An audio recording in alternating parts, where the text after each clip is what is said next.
It's your boy and Gooner in the house, back with another bang on video. Well, ladies and gentlemen, what a game we had against Wolves. We drew again just like last season at home, 1-all. I don't know what's going to happen, but here is the first news that's coming your way. Jose Mourinho makes Lacazette claim. Well, he says that Mourinho says that Emery had several possibilities to best utilize Aubameyang, Lacazette, and Pepe. He says, "I think they are very good players, and normally they should be on the pitch." All three together. I think Aubameyang probably he likes to play in the middle because he feels if he's in the middle he can score more goals. But maybe he can score as many goals playing on the left.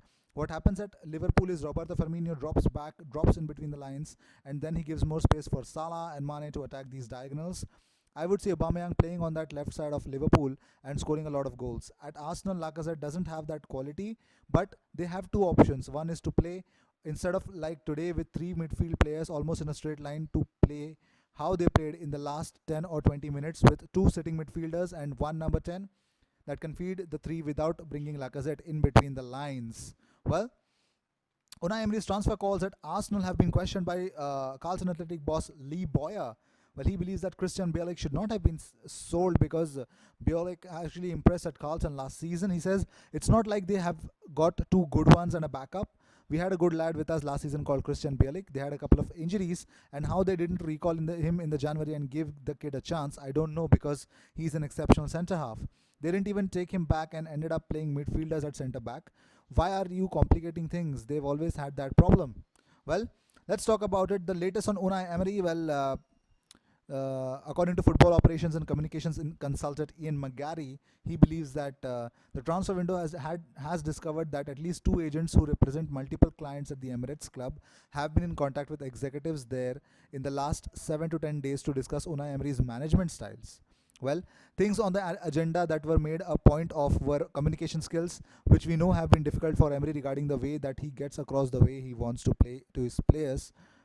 But not just that, there's more subtle and finer things which are getting a lot of attention in the dressing room, and that is tactics. The way that tactics are explained, whether it's one on one or whether it's a game plan ahead of any fixture.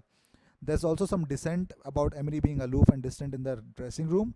The phrase quick to criticize but slow to praise was also mentioned with regards to the way he treats players. Not a happy dressing room, as I think we all know, with regards to Arsenal at the moment. But I don't know if that's true or not. But let's see. Let's see. I don't want to fuel any rumors, but these are the news that I've actually come across. Moving on. Erling brought Haaland has actually Arsenal on their radar, Liverpool on their radar, but there is one more team that has actually entered the radar, and that is Forza UA. Juventus are set to make the first move in the battle to sign Erling Haaland. Well, it looks like he's raked up already 21 goals in 14 games for the Austrian club, including 6 in 3 Champions League fixtures. Manchester City, Man United, Real Madrid are also among the several European giants waiting for his signature. But Juventus have entered the race and are preparing a £35 million offer. I think Arsenal are going to have it really difficult to sign Erling Haaland. Moving on, Alexander Lacazette posted this on Instagram before the game against Wolves. Be together. That's what the message he wants to portray. Let's move on. Well, Arsenal boss Unai Emery on what Tottenham's Giovanni Lo Celso told him after the North London derby. Well, both Lo Celso and Ceballos have struggled to fulfill the high expectations that came with their arrival on loan from La Liga.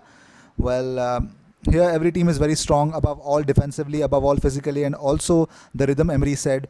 Ceballos said to us when we played in Liverpool, the rhythm was impressive, was amazing, and was difficult for the adaptation. Lo Celso, when we played against Tottenham, also said to me the rhythm is amazing for the adaptation, it's not easy. Lo Celso and Ceballos are not the only players who have had a slower start to life in England, but they might have liked.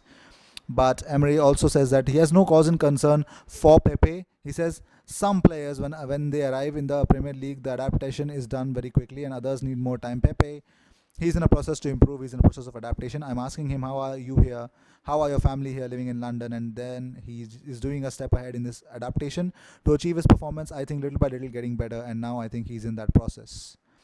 So let's see if everything goes well or not. But Unai Emery, well, he looks to be getting the sack, and Jose Mourinho is a potential replacement. Every single place, everyone is actually talking about Mourinho taking the job, but I don't know if there's going to be the reality or not. But let's see how that pans out. Well, players with most goals and assists this season, well, together Arsenal have 13 compared to Manchester United 6. Manchester United are really struggling. They lost today against Bournemouth away So these were the news of the day. I hope you enjoyed whatever came your way. All the news and views and everything about Arsenal I've actually said to you guys. So make sure you subscribe and be a part of this community. I will come up with more news and more stats about yesterday's game. I'm sorry, today's game. It would be yesterday tomorrow. So I'll be coming up with more stats about the game versus Wolves of Arsenal. So if you guys are ready to be hooked onto it, make sure you subscribe and be a part of this community. I will see you in my next video. Until then, cheers.